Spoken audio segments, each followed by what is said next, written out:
Ang sulat ni Pablo sa mga taga-Kolosas. Unang kabanata. Mula kay Pablo na apostol ni Kristo Jesus, ayon sa kalooban ng Diyos, kasama si Timoteo na kapatid natin. Mahal kong mga taga-Kolosas, pinabanal at matatapat na kapatid na kay Kristo. Sumainyo nawa ang biyaya at kapayapaang galing sa Diyos na ating Ama. Ang panalangin ni Pablo para sa mga taga-Kolosas. Lagi kaming nagpapasalamat sa Diyos na Ama ng ating Panginoong Hesukristo sa tuwing nananalangin kami para sa inyo. Sapagkat nabalitaan namin ang pananampalatayan nyo bilang mga nakay Kristo Jesus at ang pag-ibig nyo sa lahat ng mga pinabanal ng Diyos, dahil umaasa kayong makakamtan ninyo ang mga inilaan para sa inyo sa langit. Ang pag-asang ito ay una ninyong narinig nang ipangaral sa inyo ang salita ng katotohanan, ang magandang balita. At ang magandang balitang ito ay lumalaganap at lumalago sa buong mundo, katulad ng nangyari sa inyo noong una ninyong marinig at maunawaan ang katotohanan tungkol sa biyaya ng Diyos. Natutunan nyo ito kay Epafras na minamahal namin at kapwa lingkod ng Panginoon. Isa siyang tapat na lingkod ni Kristo, at pumariyan siya bilang kinatawan namin. Siya ang nagbalita sa amin tungkol sa pag-ibig nyo na ibinigay ng banal na Espiritu. Kaya nga mula nang mabalitaan namin ang tungkol sa inyo, patuloy namin kayong ipinapanalangin. Hinihiling namin sa Diyos na bigyan nawa kayo ng karunungan at pangunawang mula sa banal na Espiritu, para lubusan ninyong malaman ang kalooban niya. Sa ganoon makakapamuhay kayo ng karapat-dapat at kalugod-lugod sa Panginoon sa lahat ng bagay. At makikita na lumalago kayo sa mabubuting gawa at sa pagkakakilala sa Diyos. Naway palakasin niya kayo sa pamamagitan ng dakila niyang kapangyarihan para makatagal at makapagtiis kayo sa lahat ng bagay ng may kagalakan at makapagpapasalamat din kayo sa Ama. Ginawa niya kayong karapat-dapat na makabahagi sa mamanahin ng mga pinabanal niya, ang manang nasa kinaroroonan ng kaliwanagan. Iniligtas niya tayo mula sa kapangyarihan ng kadiliman at inilipat tayo sa kaharian ng minamahal niyang anak. At sa pamamagitan ng kaniyang anak, tinubos niya tayo na ang ibig sabihin ay pinatawad na ang ating mga kasalanan. Ang kadakilaan ni Kristo. Si Kristo ang larawan ng di nakikitang Diyos, at siya ang may kapangyarihan sa lahat ng nilikha. Sapagkat sa pamamagitan niya at para sa kanya, nilikha ang lahat ng nasa langit at nasa mundo, ang nakikita pati rin ang di nakikita, katulad ng mga espiritong naghahari at namamahala, mga espiritong namumuno at may kapangyarihan. Bago pa man likhain ang anumang bagay, naroon na si Kristo. At sa pamamagitan niya ang lahat ay nananatiling nasa kaayusan. Si Kristo ang ulo ng iglesia na kanyang katawan. Siya ang pinagmulan nito, ang unang nabuhay sa mga patay, para maging pinakadakila siya sa lahat. Sapagkat minabuti ng Diyos na ang pagkadiyos niya ay manahan ng lubos kay Kristo. At sa pamamagitan ni Kristo, ipagkakasundo sa kanya ang lahat ng nilikha sa langit at sa mundo. Ginawa niya ito sa pamamagitan ng dugo ni Kristo sa krus. Noong una ay malayo kayo sa Diyos, at naging kaaway niya dahil sa kasamaan ng inyong pag-iisip at mga gawa. Pero ngayon ibinalik na niya kayo sa kanyang sarili, sa pamamagitan ng kamatayan ng katawang tao ni Kristo. Kaya maihaharap na kayo sa kanya na banal, malinis at walang kapintasan. Pero kailangan ninyong manatiling tapat at matatag sa pananampalataya at huwag hayaang mawala ang pag-asang dulot ng magandang balita na narinig ninyo. Ang magandang balita na ito ay pinahayag na sa buong mundo at akong si Pablo ay naging lingkod nito. Ang paghihirap ni Pablo para sa mga mananampalataya. Masaya ako sa mga nararanasan kong paghihirap ng katawan ko para sa inyo. Dahil dito napupunan ko ang kulang sa mga paghihirap ni Kristo para sa iglesia na kanyang katawan. Itinalaga ako ng Diyos na maging tagapaglingkod ng iglesia para lubusang ipahayag ang mensahe niya sa inyo na mga hindi Hudyo. Ito ang lihim niyang plano na hindi inihayag noon sa naunang mga panahon at mga salinlahi. pero ngayon ay inihayag na sa atin na mga pinabanal niya. Nais ng Diyos na ihayag sa atin ang dakila at kamangha-mangha niyang plano para sa lahat ng tao. At ito ang lihim na plano. Si Kristo ay sumasa inyo at ito ang basihan ng pag-asa ninyo na inyong makakamta ng napakabuting kalagayan sa hinaharap. Kaya nga ipinangangaral namin si Kristo sa lahat ng tao. Pinapaalalahanan at tinuturuan namin ang bawat isa ayon sa karunungang ibinigay sa amin ng Diyos. Sa ganoon, maihaharap namin ang bawat isa sa Diyos ng ganap sa pakikipag-isa nila kay Kristo. At para matupad ito, nagpapakahirap ako sa pamamagitan ng kapangyarihan ni Kristo na nagpapalakas sa akin. Ikalawang kabanata. Nais kong malaman niyo kung gaano kalaki ang paghihirap ko para sa inyo. Ganoon din sa mga nasa Laodicea at sa lahat ng hindi pa nakakakilala sa akin ng personal. Ginagawa ko ito para palakasin ang loob ninyong lahat at pag-isahin kayo sa pag-ibig. Sa ganoon, malalaman at mauunawaan niyo ng lubos ang lihim na plano ng Diyos tungkol kay Kristo. Si Kristo ang pinagmumulan ng lahat ng karunungan at kaalaman. Sinasabi ko sa inyo ang mga bagay na ito para hindi kayo malinlang ninuman sa pamamagitan ng magagaling nilang pangangatwiran. Kahit wala ako riyan sa inyo, lagi kayong nasa isipan ko. At masaya ako dahil maayos ang pamumuhay niyo at matatag ang inyong pananampalataya kay Kristo. Si Kristo ang dapat nating sundin. Dahil tinanggap niyo na si Kristo Jesus bilang Panginoon, mamuhay kayo ng karapat-dapat sa Kanya. Patuloy kayong lumago at tumibay sa Kanya. Magpakatatag kayo sa pananampalatayang itinuro sa inyo at maging mapagpasalamat din kayo. Mag-ingat kayo nang hindi kayo madala ng walang kabuluhan at mapandayang pilosopiya. Mga tradisyon lang ito at mga pamamaraan ng mundo at hindi mula kay Kristo. Kaya huwag kayong padadala. Dahil ang kapuspusan ng Diyos ay nananahan sa katawan ni Kristo, at naging ganap kayo sa pakikipag-isa nyo sa Kanya, na siyang Pangulo ng lahat ng Espiritong namumuno at may kapangyarihan. Dahil sa pakikipag-isa nyo kay Kristo, tinuli na kayo.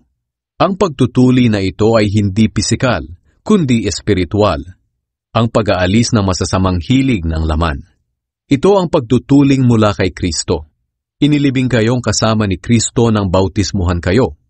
At dahil na kay Kristo na kayo, muli kayong binuhay na kasama niya. Dahil nananalig kayo sa kapangyarihan ng Diyos na bumuhay sa Kanya. Noong una itinuring kayong mga patay ng Diyos dahil sa mga kasalanan ninyo.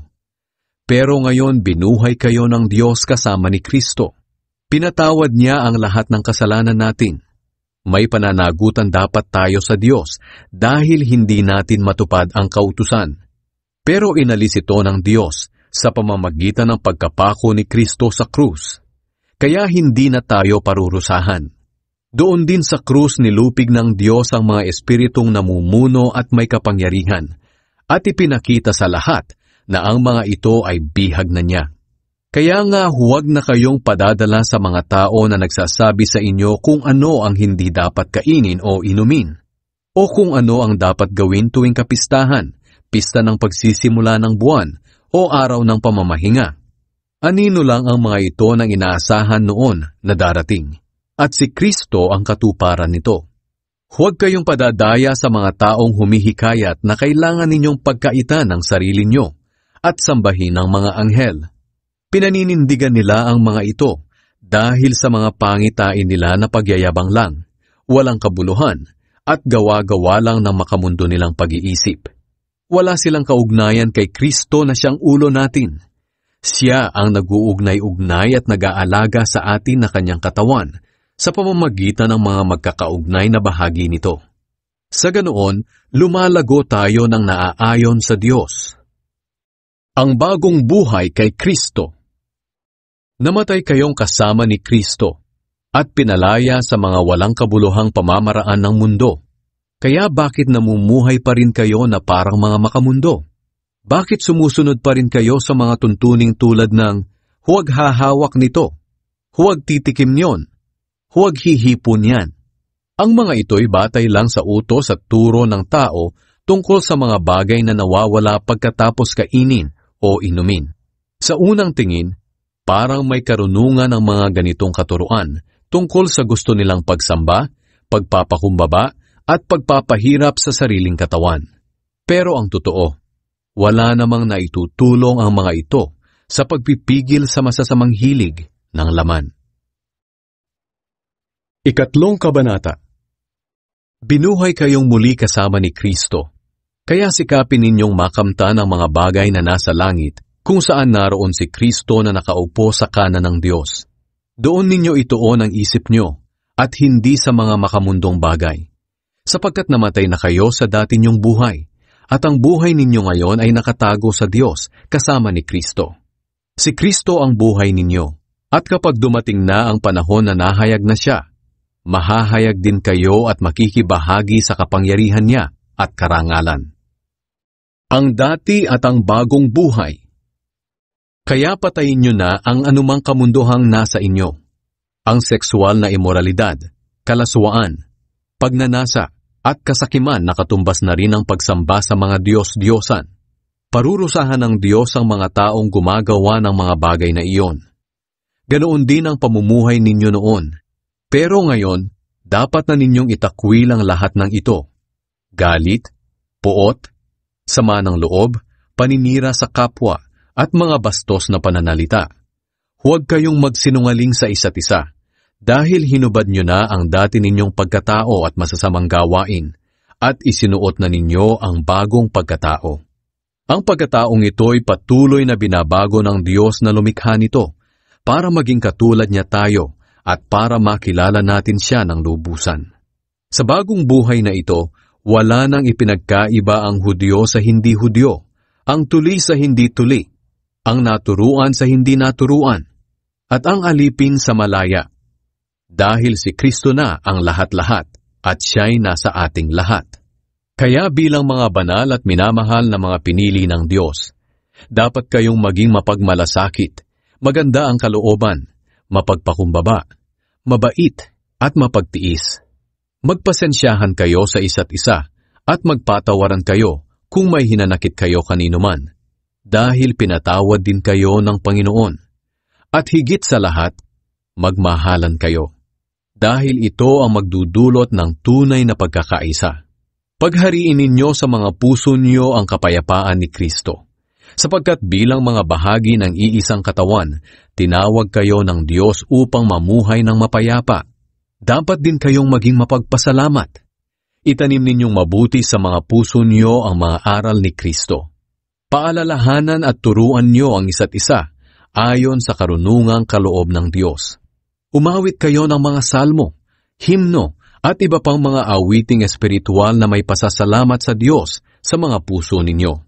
At anuman ang ginagawa nyo, sa salita man o sa gawa, gawin nyo ang lahat bilang mananampalataya sa Panginoong Hesus at magpasalamat kayo sa Diyos Ama sa pamamagitan niya. Ang mabuting relasyon sa kapwa. Mga babae, magpasakop kayo sa asawa nyo, dahil iyan ang nararapat gawin bilang mananampalataya sa Panginoon. Mga lalaki, mahalin ninyo ang inyong asawa, at huwag ninyo silang pagmamalupitan. Mga anak, sundin ninyo ang mga magulang niyo sa lahat ng bagay, dahil kalugod-lugod ito sa Panginoon. Mga magulang, huwag kayong gumawa ng anumang bagay na ikasasama ng loob ng mga anak niyo, para hindi sila panghinaan ng loob. Mga alipin, sundin niyo sa lahat ng bagay ang mga amo niyo rito sa lupa, hindi lang dahil nakatingin sila at nais ninyong malugod sila sa inyo, kundi gawin ninyo ito ng buong puso at may takot sa Panginoon. Ano man ang gawin nyo ito ng buong katapatan na parang ang Panginoon ang pinaglilingkuran nyo, at hindi ang tao. Alam naman ninyong may gantimpala kayong matatanggap sa Panginoon, dahil si Kristo na Panginoon natin ang siyang pinaglilingkuran ninyo. Ang sino mang gumagawa ng masama ay parurusahan ayon sa kasalanan niya, dahil ang Diyos ay walang pinapaboran. Ika-4 na kabanata. Mga amo, Maging mabuti at makatarungan kayo sa mga alipin ninyo. Alalahanin ninyong kayo rin ay mayroong amo sa langit. Ang ilan pang mga bilin. Magpakasigasig kayo sa pananalangin ng may pasasalamat, at habang nananalangin kayo, ingatan ninyo ang pag-iisip ninyo. Ipanalangin nyo rin na bigyan kami ng Diyos ng pagkakataon na maihayag ang mensahe tungkol kay Kristo na inilihim noon. Ang pangangaral ko tungkol dito ang dahilan ng pagkabilanggo ko. Ipanalangin nyo na maipangaral ko ito ng mabuti, gaya ng nararapat. Maging matalino kayo sa pakikitungo sa mga hindi mananampalataya, at samantalahin nyo ang lahat ng pagkakataon na maibahagi ang pananampalataya nyo. Kung nakikipag-usap kayo sa kanila, gumamit kayo ng mga kawili-wiling salita para makinig sila sa inyo, at dapat alam nyo kung paano sumagot sa tanong ng bawat isa. Mga pangangamusta. Kung tungkol naman sa kalagayan ko rito, ang minamahal naming si Tychicus ang magbabalita sa inyo. Isa siyang tapat na manggagawa at kapwa ko lingkod ng Panginoon. Pinapunta ko siya riyan para malaman niyo ang kalagayan namin, nang lumakas naman ang loob ninyo. Kasama niya sa pagpunta riyan si Onesimus, ang tapat at minamahal nating kapatid na kababayan ninyo. Sila ang magbabalita sa inyo tungkol sa lahat ng nangyayari rito. Kinukumusta kayo ni na Aristarchus na kapwa ko bilanggo at Marcos na pinsan ni Bernabe.